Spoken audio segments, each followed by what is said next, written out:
الحمد لله وكفى وسلام على عباده الذين اصطفى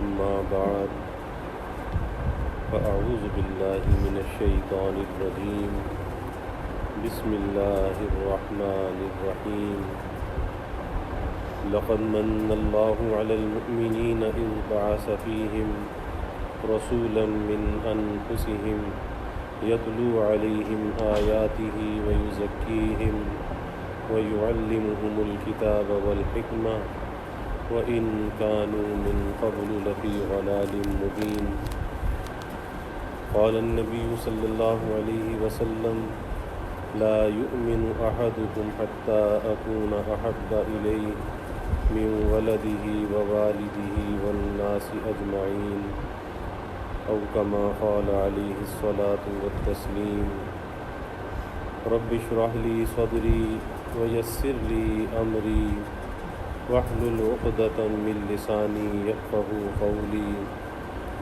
سبحانك لا علم لنا إلا ما علمتنا إنك أنت العليم الحكيم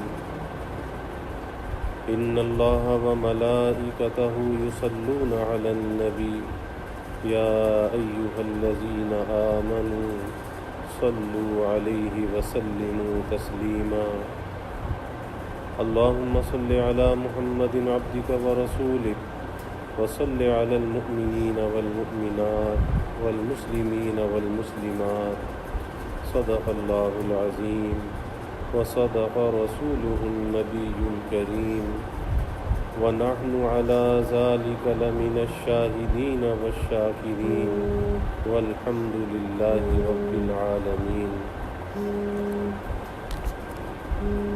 توفیق الہی اپنے محبوب مرشد پاک کی برکت سے عشاء کی اس نشست میں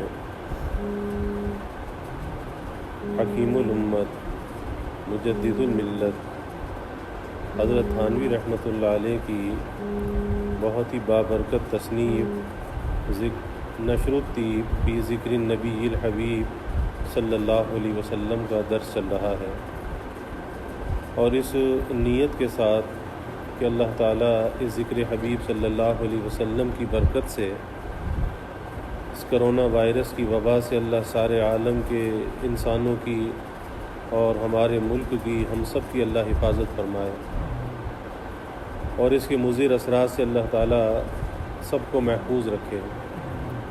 اور اس کے ساتھ یہ بھی نیت ہے، ارادہ ہے کہ اللہ ذکر حبیب صلی اللہ علیہ وسلم کی برکت سے آپ کی سچی محبت، آپ کی اطاعت، آپ کی معیت اور اللہ آپ کی شفاعت ہم سب کو عطا فرمائے۔ معراج کا واقعہ چل رہا تھا کہ عالم برزخ کے مختلف احوال کا آپ صلی اللہ علیہ وسلم نے مشاہدہ کیا۔ پھر اس کے بعد کل یہ بات چل رہی تھی کہ ایک جانب سے ایک پاکیزہ وادی پر آپ کا گزر ہوا تو ایک پاکیزہ خنک ہوا مشک کی خوشبو والی آئی۔ آپ صلی اللہ علیہ وسلم نے پوچھا کہ جبرائیل یہ کیا ہے؟ تو جبرائیل علیہ السلام نے کہا کہ یہ جنت کی آواز ہے، اور جنت کہتی ہے کہ اے رب جو مجھ سے وعدہ کیا مجھ کو دیجیے، کیونکہ میرے بالا خانے اور استبرق اور حریر اور سندس اور عبقری اور موتی اور مونگے اور چاندی اور سونا اور گلاس اور تشتریاں اور دستے دار کوزے اور مرکب اور شہد اور پانی اور دودھ اور شراب بہت کثرت کو پہنچ گئے، تو اب میرے وعدے کی چیز یعنی ساکنان جنت کو مجھ کو دیجیے کہ چیزیں تو اپنی انتہا کو پہنچ گئیں، کثرت کو پہنچ گئیں، لیکن اس کے برتنے والے بھی تو آئیں، اس کو استعمال کرنے والے بھی تو آئیں، تاکہ وہ ان نعمتوں کو استعمال کریں۔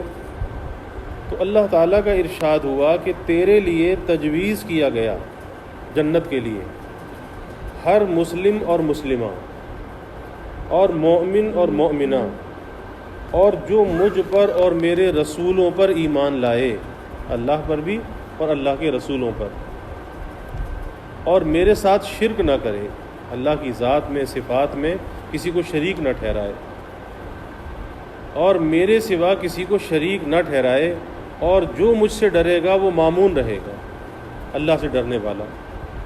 اور اللہ سے ڈرنے والا میدان حشر میں جا کے نہیں، بلکہ دنیا میں اللہ سے ڈرنے والا، کیونکہ جو یہاں پر اللہ تعالیٰ سے ڈرے گا وہ وہاں پہ مامون ہوگا، امن والوں میں ہوگا۔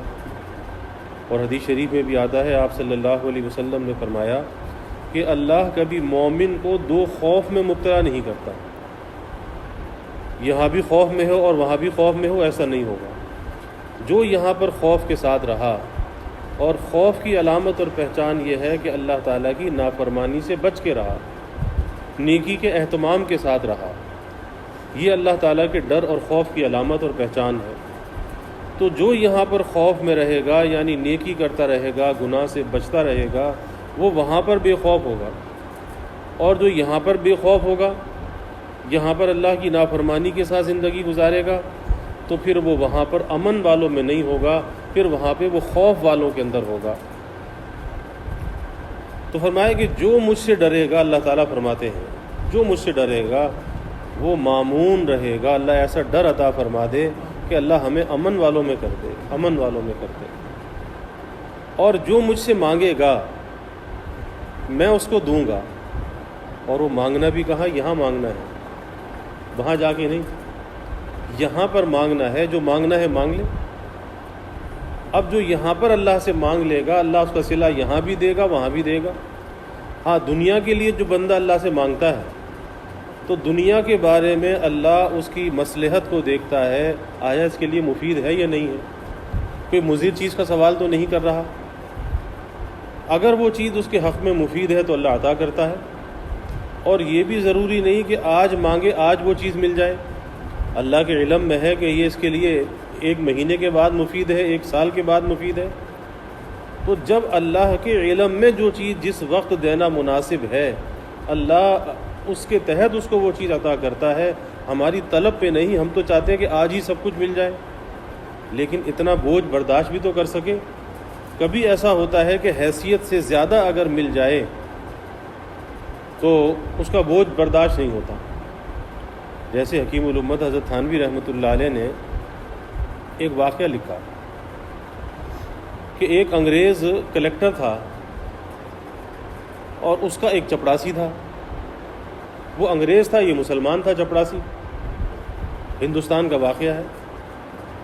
تو اس کے چپڑاسی نے کہیں پر کوئی لاٹری ڈال دی اور لاٹری میں اس کا انعام نکل آیا، اور انعام کی جو رقم تھی بہت بڑی تھی۔ اس زمانے میں 1 لاکھ یا 10 لاکھ، جب تو 1000 روپے بھی بہت ہوتے تھے، 1000 روپے بھی کسی کسی کے پاس ہوتے تھے، کیونکہ مہینے کی تنخواہ وہ 1-2 روپے ملتی تھی، 3 روپے ملتی تھی۔ جس کی 10 روپے تنخواہ ہوتی تھی تو بہت بڑی تنخواہ کہلاتی تھی۔ تو اس انگریز کے پاس وہ لفافہ آیا، کلیکٹر کے پاس۔ اس نے جو یہ دیکھا کہ اس کا اتنا بڑا انعام نکلا، اس نے کہا کہ اگر اس کو اطلاع دے دی اس کا تو ہارٹ فیل ہو جائے گا خوشی کے مارے۔ تو اس کو بلایا اور اس کو بلا کر کہا کہ تو نے لاٹری بھری تھی؟ کہا جی بھری تھی۔ کیوں بھری تھی؟ اب اس کو ڈانٹنا شروع کیا اور اس کو ساتھ میں پیٹنا بھی شروع کیا، ڈانٹا بھی اور مارا بھی۔ اور پھر اس کے بعد کچھ دیر کے بعد پھر اسے کہا کہ ہاں تیرا لاٹری میں انعام نکل آیا ہے، اور پھر ساتھ میں معذرت بھی کی اور کہا کہ اگر میں تجھے براہ راست بتا دیتا تو خوشی کے مارے تیرا ہارٹ فیل ہو جاتا، اس لیے پہلے کچھ اس کے لیے زمین ہموار کی، اس کے بعد اسے بتایا، براہ راست نہیں بتایا۔ تو اسی طریقے سے بندہ تو چاہتا ہے کہ آج اسے سب کچھ مل جائے، آج مل جائے، لیکن آج کیسے مل جائے؟ ایک چھوٹا سا بچہ یہ چاہے کہ آج ہی میں جوان ہو جاؤں تو بتدریج ہوگا، آج کیسے جوان ہو جائے گا؟ اور اس کے حق میں بتدریج جوان ہونا، بڑا ہونا، وہی اس کے حق میں بہتر ہے۔ یہ نہیں کہ ایک دم سے اگر وہ بڑا ہو جائے تو اس کے حق میں مضر ہے۔ تو اسی لیے اللہ تعالیٰ بندوں کے ساتھ خیر کا، بھلائی کا معاملہ کرتا ہے، چاہے بندے کی سمجھ میں آئے یا نہ آئے، کیونکہ بندہ تو عجلت کا شکار ہوتا ہے، اور اگر اس کی مطلوبہ چیز نہ ملی تو ساتھ میں شکوہ بھی کرتا ہے کہ جی مجھے تو کچھ ملا نہیں۔ اسی لیے کل میں عرض کر رہا تھا کہ یہ شکوہ کے جو الفاظ ہیں یہ کبھی زبان پہ نہیں لانے چاہیے۔ اور دعا تو ایسی چیز ہے کہ اگر دنیا میں اس کا صلہ نہیں ملتا، اللہ آخرت میں ذخیرہ کر دیتا ہے، اور پھر وہاں پر جو صلہ ملے گا، اور اصل صلہ تو وہاں کا ہے، دنیا کا بھی صلہ کوئی صلہ ہے، اصل صلہ تو وہاں کا ہے۔ وہاں جو صلہ ملے گا تو بندہ دیکھ کر خود حیرت میں رہ جائے گا کہ یہ کس چیز کا صلہ ہے، تو بتایا جائے گا، بہت سے لوگ دیکھ کر حسرت میں مبتلا ہوں گے، کہا جائے گا کہ یہ وہ اہل دعا ہیں کہ جن کی دعاؤں کا صلہ دنیا میں نہیں ملا تھا، آخرت میں اللہ نے ذخیرہ کر دیا، آج نیکیوں کی شکل میں مل رہا ہے۔ تو اس لیے اللہ تعالیٰ سے مانگنے میں کبھی تھکنا نہیں چاہیے اور کبھی شرمانا بھی نہیں چاہیے، جتنا چاہے مانگے، اور جتنا مانگتا جائے گا یقین بڑھتا جائے گا، جتنا مانگتا جائے گا اتنا اللہ کا قرب بڑھتا چلا جائے گا۔ تو مانگنا تو کسی حال میں بھی نفع سے خالی نہیں۔ اسی لیے مجدد تھانوی رحمۃ اللہ علیہ نے حیات المسلمین میں ایک عجیب بات لکھی ہے۔ حضرت نے لکھا کہ جس چیز کا بندے نے سوال کیا اس چیز کا مل جانا، تو ہمارے نزدیک تو یہ ہے کہ یہ دعا کی قبولیت ہے، اور ہم سمجھتے ہیں کہ یہ کوئی بہت اعلیٰ درجہ ہے، ہماری دعا بہت قیمتی تھی کہ جو چیز مانگی وہ مل گئی۔ لیکن حضرت نے وہاں پر یہ بات لکھی کہ جو چیز مانگی تھی وہ مل گئی، تو اس مطلوبہ چیز کا مل جانا یہ دعا کا اعلیٰ درجہ نہیں ہے، یہ دعا کا ادنا درجہ ہے۔ دعا کا اعلیٰ درجہ کیا ہے کہ اس مانگنے والے کی طرف اللہ تعالیٰ کی توجہ ہو جاتی ہے، نظر رحمت ہو جاتی ہے، اس مانگنے والے کی طرف ہو جاتی ہے، قطع نظر اس سے کہ وہ کیا مانگ رہا ہے، وہ چیز مل رہی ہے یا نہیں مل رہی، تو اللہ تعالیٰ کی توجہ کا حاصل ہو جانا یہ قبولیت کا اعلیٰ درجہ ہے۔ جیسے بادشاہ کی نظر میں کوئی اگر معزز بن جائے، بادشاہ کے ساتھ اس کا تعلق قائم ہو جائے، اب چاہے بادشاہ اسے کچھ انعام دے یا نہ دے، لیکن اس کے لیے بہت بڑی تسلی کا خزانہ ہے کہ بادشاہ کی نظر کرم مجھ پر ہے، بادشاہ کے ساتھ مجھے ایک تعلق ہے، قطع نظر اس سے کہ اسے کچھ مل رہا ہے یا نہیں مل رہا، لیکن بادشاہ تو اس سے خوش ہے۔ تو اسی طریقے سے بندے کی جانب اللہ کی توجہ کا ہو جانا یہ قبولیت کا سب سے بڑا درجہ ہے۔ اس لیے مانگنے سے کبھی تھکنا نہیں چاہیے، کیونکہ بہت سے لوگ مانگنے سے تھک جاتے ہیں۔ وہ کیا دیکھتے ہیں کہ جی جو مانگا تھا وہ تو ملا ہی نہیں، تو اس کا مطلب دعا بیکار گئی، دعا ضائع ہو گئی؟ نہیں، کبھی تو اللہ تعالیٰ دعا کی برکت ہوتی ہے کہ کسی آنے والی بلا اور مصیبت کو ٹال دیتا ہے۔ اور بالخصوص جو آج کے حالات ہیں کہ ہر آدمی کو ایک ڈر لگا ہوا ہے، کھٹکا لگا ہوا ہے کہ یہ ایک اندیکھی بیماری ہے کہ وہ مرض، وہ جراثیم، وائرس نظر بھی نہیں آتا، تو ہر آدمی کو ڈر لگا ہوا ہے کہ کہیں یہ وائرس نہ آ جائے، ہر آدمی پریشان ہے۔ تو دعا کی قبولیت کا ایک درجہ یہ بھی ہے کہ وہ جو آنے والی بلا اور مصیبت ہوتی ہے اللہ تعالیٰ اس کو ٹال دیتا ہے، اس کو واپس کر دیتا ہے، یہ بھی دعا کی قبولیت ہے۔ اس لیے دعا ضرور مانگنا چاہیے، اور بالخصوص حالات حاضرہ میں تو اور زیادہ مانگنا چاہیے، جتنا زیادہ سے زیادہ اہتمام ہو۔ لیکن آج وہ اہتمام نظر نہیں آتا، باوجود اس کے کہ ہر آدمی پریشان ہے، باوجود اس کے کہ ہر آدمی تذبذب کا شکار ہے کہ کہیں کچھ ہو نہ جائے، ایک خوف اس کے اوپر مسلط ہے۔ تو اللہ سے مانگنا چاہیے۔ تو اللہ تعالیٰ فرماتے ہیں کہ جو مجھ سے مانگے گا میں اس کو دوں گا۔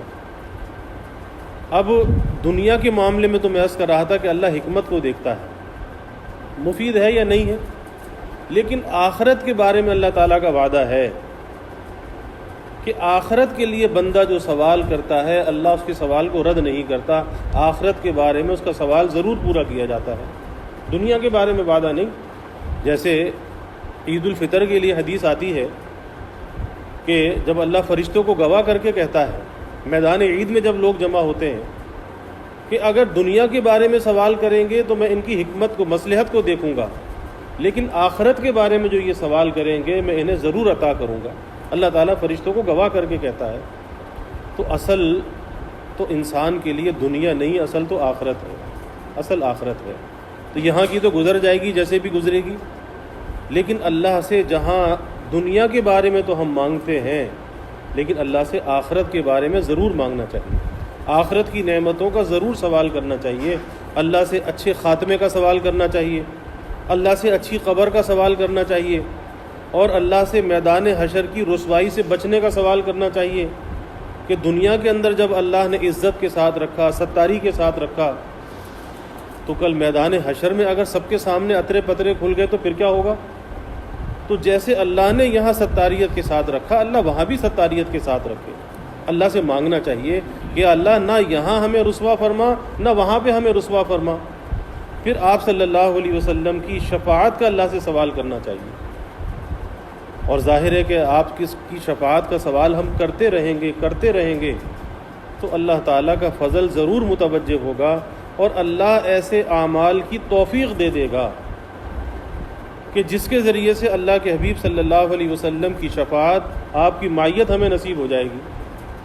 کیونکہ دعا کی برکت سے یہ نہیں کہ آدمی بد عملی کا شکار بھی رہے، دعا بھی کرتا رہے، نہیں، دعا اس کی رائے گا اس اعتبار سے نہیں جاتی کہ اللہ تعالیٰ اس دعا کی برکت سے نیک کاموں کی توفیق دے دیتا ہے، نیکی کی طرف لگا دیتا ہے، وہ دعا رائے گا نہیں جاتی۔ تو آخرت کے لیے اللہ سے ضرور سوال کرنا چاہیے۔ اور پھر اگلی بات فرمائی، حق تعالیٰ فرماتے ہیں کہ جو مجھ کو قرض دے گا میں اس کو جزا دوں گا، جو مجھ کو قرض دے گا میں اس کو جزا دوں گا، یعنی جو اللہ پر بھروسہ کرے گا، اللہ کی مخلوق کا خیال رکھے گا، اور اللہ کی مخلوق کے ساتھ جو نرم برتاؤ کرے گا، لوگوں کے ساتھ جو درگزر کا معاملہ کرے گا، تو اللہ کو یہ قرض دینا ہے، اللہ کو قرض دینا ہے۔ کسی حاجت مند کی حاجت کو پورا کر دینا، یہ کیا ہے؟ اللہ کو قرض دینا ہے۔ جیسے حدیث میں آتا ہے کہ قیامت کے دن اللہ ایک بندے کو اپنے قریب کرے گا، اور اللہ قریب کر کے یہ کہے گا کہ میں بھوکا تھا، تو نے مجھے کھانا نہیں کھلایا۔ تو کہے گا کہ یا اللہ، آپ اور بھوک، یہ بات تو سمجھ میں نہیں آتی، آپ تو بھوک سے پاک ہیں۔ تو اللہ تعالیٰ فرمائیں گے کہ میرا فلاں بندہ بھوکا تھا، اگر تو اسے کھانا کھلاتا تو مجھے اس کے پاس پاتا۔ اللہ تعالیٰ فرمائیں گے کہ میں بیمار تھا، تو میری عیادت کو نہیں آیا۔ یا اللہ، آپ اور بیماری، یہ تو بات سمجھ میں نہیں آتی۔ کہا کہ میرا فلاں بندہ بیمار تھا، اگر تو اس کی عیادت کے لیے جاتا تو مجھے اس کے پاس پاتا۔ تو پتہ یہ چلا کہ کسی کی عیادت کرنا، کسی کی دلجوئی کرنا، کسی سے نرمی سے بات کرنا، مسکرا کر بات کرنا، کسی بھولے بھٹکے کو راستہ بتا دینا، یہ ساری چھوٹی چھوٹی نیکیاں ہیں، لیکن یہ اللہ کی مخلوق کے ساتھ جو بھلائی ہے، اور اس پر بھی اللہ تعالیٰ صدقے کا ثواب عطا کرتا ہے۔ نیکی ہے جبھی تو صدقے کا ثواب بھی ملتا ہے، اور یہ ایسا ہے جیسے اللہ تعالیٰ کو قرض دینا ہے۔ تو اللہ تعالیٰ فرماتے ہیں کہ میں اس کو جزا دوں گا، یعنی دنیا کے اندر اگر کوئی کسی کے ساتھ بھلائی کرے گا تو وہ دنیا کے اندر بھلائی کرنا وہ خالی اور رائے گا نہیں جائے گا۔ جب اللہ کا وعدہ ہے، اللہ اس کی جزا ضرور دے گا۔ لیکن ہونا کیا چاہیے کہ کسی کے ساتھ اگر بھلائی کرے تو صرف اللہ کے لیے کرے، اپنی کسی ذاتی غرض کے لیے نہ کرے، اور پھر کسی کے ساتھ بھلائی کرنے کے بعد کبھی اس پر احسان بھی نہ جتائے کہ میں نے ایسا کام کیا، میں نے ویسا کام کیا، کیونکہ اللہ کے حبیب صلی اللہ علیہ وسلم نے فرمایا کہ شراب کا عادی، والدین کا نافرمان اور احسان کر کے جتانے والا، فرمایا جنت میں نہیں جائیں گے۔ اس لیے ڈرنا چاہیے کہ جو بھی نیکی کرے، جو بھی بھلائی کرے، چاہے معمولی درجے کی کیوں نہ ہو، لیکن اللہ تعالیٰ کی رضا کے لیے کرنی چاہیے، اپنی نیت کو خالص رکھنا چاہیے۔ اور جو مجھ پر توکل کرے گا میں اس کی کفایت کروں گا، یعنی میں اس کے لیے کافی ہو جاؤں گا جو مجھ پر توکل کرے گا، جو مجھ پر بھروسہ کرے گا۔ اور توکل کی تعریف یہ نہیں ہے کہ اسباب کو چھوڑ دے، جیسے آج کل کے حالات کے اندر بہت سے لوگ یہ کہہ رہے ہیں جی کیا ضرورت ہے احتیاطی تدابیر کی، اللہ پہ بھروسہ کرو، اللہ بچا دے گا۔ تو بے شک اللہ ہی بچانے والا ہے، لیکن اللہ تعالیٰ نے دنیا کو اسباب کے ساتھ مسبب کیا ہے۔ احتیاط ضروری ہے، احتیاط کی ہمیں تعلیم دی گئی ہے۔ یہ نہیں کہ مسجدوں کے اندر جتنی چاہے، اب ایک جب قانون بن گیا اور علماء کی اور ملک کے نامور اور بڑے بڑے علماء کی مشاورت کے بعد وہ قانون بنا، تو اب ضرورت ہے اس پہ عمل کرنے کی کہ اتنے فاصلے کو برقرار رکھا جائے تاکہ حکومت وقت کو بھی شکایت پیدا نہ ہو۔ اور یہ جو توکل ہے، یہ توکل اپنے گھر چھوڑ کے آئے، مسجد میں آ کر اس قانون کی پاسداری کرے، اور اس قانون کی پاسداری کرنا یہی توکل ہے، کیونکہ علماء کا اس کے اوپر اتفاق ہے۔ اب یہ توکل کے خلاف نہیں ہے۔ اب کہا کہ جی ماسک لگا کر مسجد میں آؤ، تو یہ بھی توکل ہے، کیونکہ جب بڑے بڑے علماء کا اس پر اجماع ہو گیا، اتفاق ہو گیا، اب یہ عین توکل ہے، یہ توکل کے خلاف نہیں ہے۔ لیکن بہت سے لوگوں کی دماغ میں یہ بات آ نہیں رہی، فضول کی بحث مباحثے میں لگ جاتے ہیں۔ اللہ بھائی کہتے ہیں کہ جی اگر بیماری لگنی ہوگی لگ جائے گی، اللہ کا حکم ہوگا تو نہیں لگے گی۔ تو کبھی ایسا بھی کیا کہ دریا میں جا کے چھلانگ لگا لی ہوتی کہ اللہ کا حکم ہوگا تو ڈوب جائیں گے اور حکم نہیں ہوگا تو بچ جائیں گے، تو دریا میں جا کر تو کوئی چھلانگ نہیں لگاتا، آگ میں تو کوئی چھلانگ نہیں لگاتا۔ لیکن یہاں پر شیطان ایک ایسے دھوکے کے اندر مبتلا کرتا ہے کہ جی سارا تقویٰ یہیں آ جاتا ہے، یہ تو توکل کے خلاف ہے۔ تو یاد رکھیے کہ یہ اسباب کو اختیار کرنا، احتیاطی تدابیر کو اختیار کرنا، اور پھر اس کے بعد اللہ پہ بھروسہ کرنا، یہ عین توکل ہے۔ خالی اسباب پر بھی بھروسہ نہ کرے، احتیاطی تدابیر ضرور اختیار کرے، لیکن دل میں یقین یہ رکھے کہ میرا اللہ میری حفاظت کرے گا۔ ہاں مجھے ان اسباب کی ضرورت ہے، کیونکہ اللہ نے دنیا کو اسباب کے ساتھ مسبب کیا ہے، اور یہ عادت اللہ ہے کہ جب انسان ان جائز اسباب کو اختیار کرتا ہے تو اس اسباب پر اس کا جو مسبب ہے اس کا ترتب ہو جاتا ہے۔ ایک آدمی کھانا کھاتا ہے، بھوکا رہ کر بھی توکل کر لے کہ اللہ کو زندہ رکھنا ہوگا تو رکھ لے گا؟ نہیں، کھانا کھا لیتا ہے تو یہ کھانا کھا لینا، اپنی جسم کی ضرورت کو پورا کر لینا، یہ بھی اللہ تعالیٰ پر توکل ہے۔ یہ نہیں کہ فاقہ کروں گا تو توکل ہوگا اور کھانا کھا کر توکل نہیں ہوگا۔ نہیں، کھانا کھانا توکل، لباس کا پہننا توکل، ہر چیز کے اندر توکل موجود ہے، لیکن بھروسہ اللہ تعالیٰ پر کرے، اللہ کی ذات کو مؤثر جانے، اسباب کو مؤثر نہ جانے۔ تو اللہ تعالیٰ فرماتے ہیں کہ جو مجھ پر توکل کرے گا میں اس کی کفایت کروں گا۔ میں اللہ ہوں، میرے سوا کوئی معبود نہیں، میں وعدہ خلافی نہیں کرتا۔ بے شک مومنوں کو فلاح حاصل ہوئی، مومنوں کو کامیابی حاصل ہوئی۔ کب؟ کہ جب ان باتوں پر وہ عمل کرنے والا ہوگا، شرک سے بیزار ہوگا، اللہ کا ڈر رکھنے والا ہوگا، اور اللہ سے مانگنے والا ہوگا، اللہ کی مخلوق کا خیال کرنے والا ہوگا، اللہ پر توکل کرنے والا ہوگا، تو پھر اللہ تعالیٰ کہتا ہے کہ میں اس کی کفایت کروں گا، میں اس کی ضروریات کو پورا کروں گا، اور اللہ کے سوا کوئی ہماری ضروریات کو پورا نہیں کر سکتا۔ اللہ ہی حاجت روا، اللہ ہی مشکل کشا، اللہ ہی شافی مطلق، وہی عزت دینے والا، اولاد دینے والا۔ اس لیے یقین اللہ کی ذات پر ہونا چاہیے۔ تو یہ جنت نے جب یہ پکارا کہ آپ کا جو مجھ سے وعدہ ہے اس وعدے کو پورا کیجئے، تو اللہ تعالیٰ نے ان لوگوں کی صفات کو بیان کر دیا کہ جو ان صفات کے حامل ہوں گے، تو جنت سے کہا کہ تجھے ان لوگوں سے بھرا جائے گا۔ تو پتہ یہ چلا کہ یہ وہ صفات ہیں، وہ خصوصیات ہیں کہ جو ہم میں سے ہر انسان کے اندر ہونی چاہیے، اور یہ خصوصیات انسان کو جنت میں لے جانے والی ہیں اور جنت کا مستحق بنانے والی ہیں۔ اب ان صفات کو اختیار کر کے اب اس کے بعد اللہ تعالیٰ پر بھروسہ کرے کہ ہاں میرے بس کا یہ کام تھا، میں نے یہ کام کر لیا، اب اللہ کا فضل ہوگا، اللہ مجھے جنت کا ٹھکانہ عطا کر دے گا۔ اب کوئی ان خصوصیات کو، ان صفات کو بھی اختیار نہ کرے اور کہے جی اللہ جنت دے دے گا، تو پھر وہی بات ہے کہ اللہ تعالیٰ کا فضل جو مرتب ہوتا ہے وہ عمل پر ہوتا ہے، وہ بدعملی پر نہیں ہوتا۔ یوں اللہ کو اختیار ہے، جس کو چاہے عطا کر دے، کوئی اعتراض نہیں کر سکتا۔ لیکن عادت اللہ یہی ہے کہ اللہ کا فضل جو متوجہ ہوگا وہ انسان کے عمل کے اوپر ہوگا۔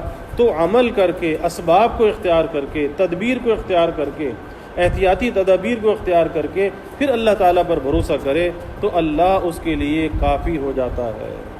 اللہ اس کے لیے نکلنے کے راستے پیدا فرماتا ہے، اللہ اسے ایسی جگہ سے رزق عطا فرماتا ہے کہ جہاں اس کے وہم و گمان میں نہیں ہوتا، اللہ ایسی حفاظت فرماتا ہے کہ جہاں اس کے وہم و گمان کے اندر نہیں ہوتا۔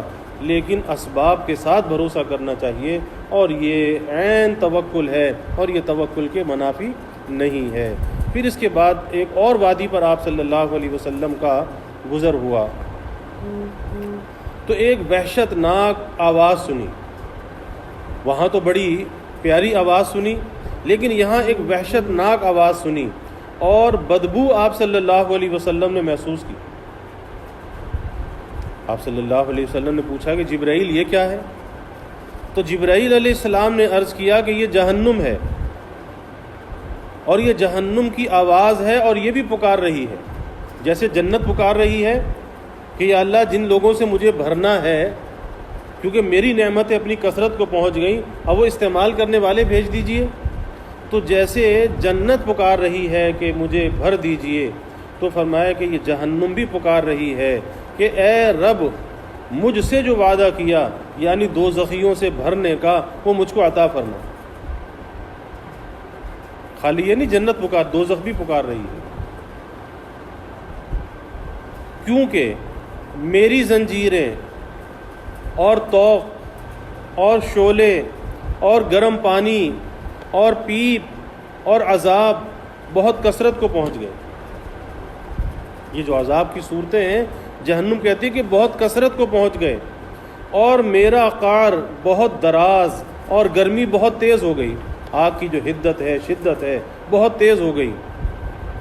تو اللہ تعالیٰ کا ارشاد ہوا کہ تیرے لیے تجویز کیا گیا جہنم کے لیے ہر مشرک اور مشرکہ، شرک کرنے والا مرد، شرک کرنے والی عورت، کافر اور کافرہ، کفر کرنے والا مرد اور کفر کرنے والی عورت، اور ہر متکبر معاند، تکبر رکھنے والا، بڑائی،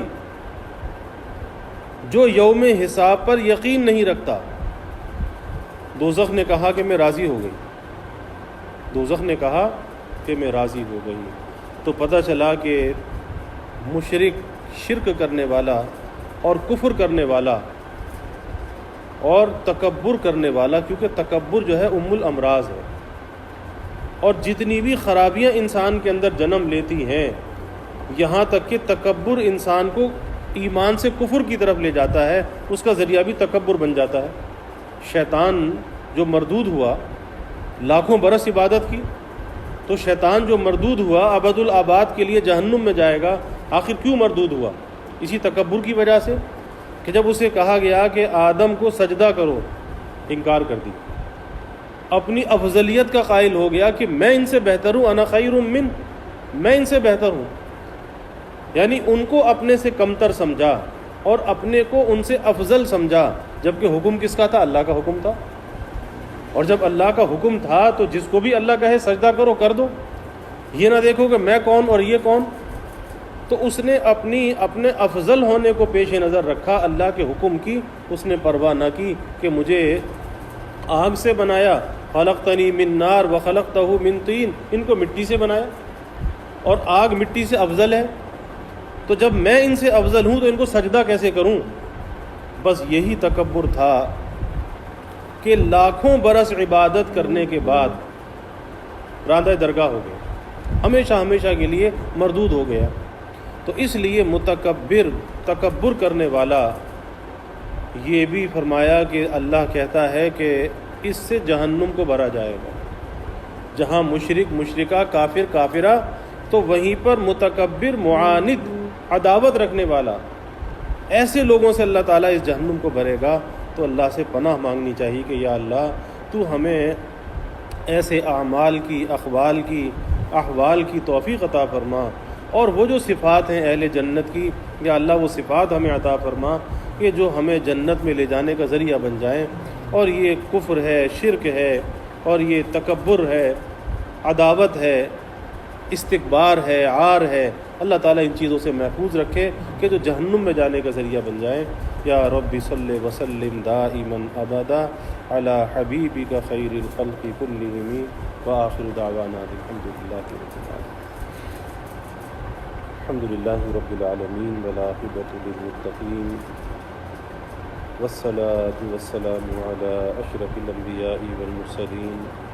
اللہم صلی علی سیدنا و مولانا محمد وعلی آل سیدنا و مولانا محمد صلاة تنجینا بها من جمیع الاحوال والآفات وتقضی لنا بها جمیع الحاجات وتطہرنا بها من جمیع السیئات وترفعنا بها عندك أعلى الدرجات وتبلغنا بها أقصى الغايات من جميع الخيرات في الحياة وبعد الممات، إنك على كل شيء قدير. اللهم رب الحل والحرم ورب المشعر الحرام ورب البيت الحرام ورب الركن والمقام، أبلغ لروح سيدنا ومولانا محمد منا السلام. ربنا آتنا في الدنيا حسنة وفي الآخرة حسنة وقنا عذاب النار. ربنا أتمم لنا نورنا واغفر لنا إنك على كل شيء قدير. ربنا ظلمنا أنفسنا وإن لم تغفر لنا وترحمنا لنكونن من الخاسرين. اللهم أعنا على ذكرك وشكرك وحسن عبادتك. اللهم وفقنا لما تحب وترضى من القول والعمل والفعل والنية والهدى، إنك على كل شيء قدير. اللهم ارزقنا حبك وحب حبيبك صلى الله عليه وسلم. اللهم ارزقنا حبك وحب من يحبك وحب عمل يقرب إلى حبك. اللهم ارزقنا شهادة في سبيلك واجعل موتنا ببلد رسولك. یا اللہ یا رحمان یا رحیم یا کریم یا ارحم الراحمین یا اکرم الاکرمین. یا اللہ ہمارے گناہوں کو معاف فرما، خطایا سے درگزر فرما. یا اللہ اپنی محبت معرفت عطا فرما، اپنی رضا والی زندگی یا اللہ نصیب فرما. یا اللہ ہر قسم کے شرک سے ہماری حفاظت فرما، شرک جلی سے، شرک خفی سے یا اللہ ہماری حفاظت فرما. اپنی ذات عالی کا یقین یا اللہ ہمارے دلوں میں پیدا فرما. اپنی نعمتوں کی یا اللہ قدردانی نصیب فرما. یا اللہ اپنی رضا میں ہمیں راضی رہنے والا بنا. صحیح توکل اور تفویض یا اللہ ہمارے اندر پیدا فرما. صحیح تقوی یا اللہ ہمارے اندر پیدا فرما. اے اللہ نیکیوں کو کرنے والا بنا، گناہوں سے بچنے والا بنا. یا اللہ ذکر و فکر والی حیات طیبہ نصیب فرما. یا اللہ ہر ایسے قول کی، فعل کی، عمل کی یا اللہ توفیق عطا فرما. یا اللہ جو تیری رضا کا ذریعہ بن جائے، یا اللہ جو جنت میں جانے کا ذریعہ بن جائے، تیرے حبیب صلی اللہ علیہ وسلم کی شفاعت کا ذریعہ بن جائے. یا اللہ ہر ایسے قول، فعل، عمل کی توفیق عطا فرما. یا اللہ ہر ایسے قول سے، فعل سے، عمل سے تیری پناہ چاہتے ہیں یا اللہ جو تیری ناراضگی کا ذریعہ بن جائے. یا اللہ جو آپ صلی اللہ علیہ وسلم کی شفاعت سے محرومی کا ذریعہ بن جائے. یا اللہ جو برے خاتمے کا ذریعہ بن جائے، جہنم میں لے جانے کا ذریعہ بن جائے. یا اللہ ایسے قول سے، فعل سے، عمل سے یا اللہ ہماری حفاظت فرما.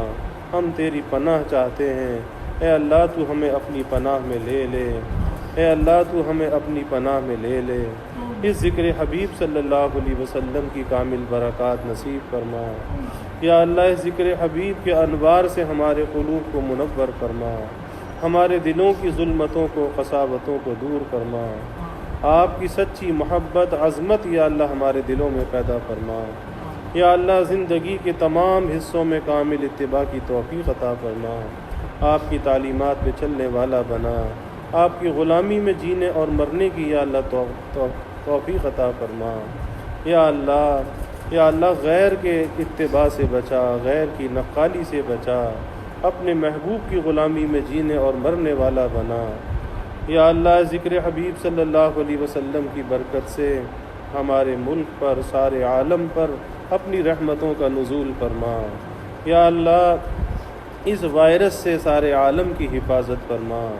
یا اللہ جو اس میں مبتلا ہیں انہیں صحت عطا فرما. آپ کے سوا کوئی صحت دینے والا نہیں، شفا دینے والا نہیں. یا اللہ نہ دواؤں میں شفا، نہ اسپتالوں میں شفا.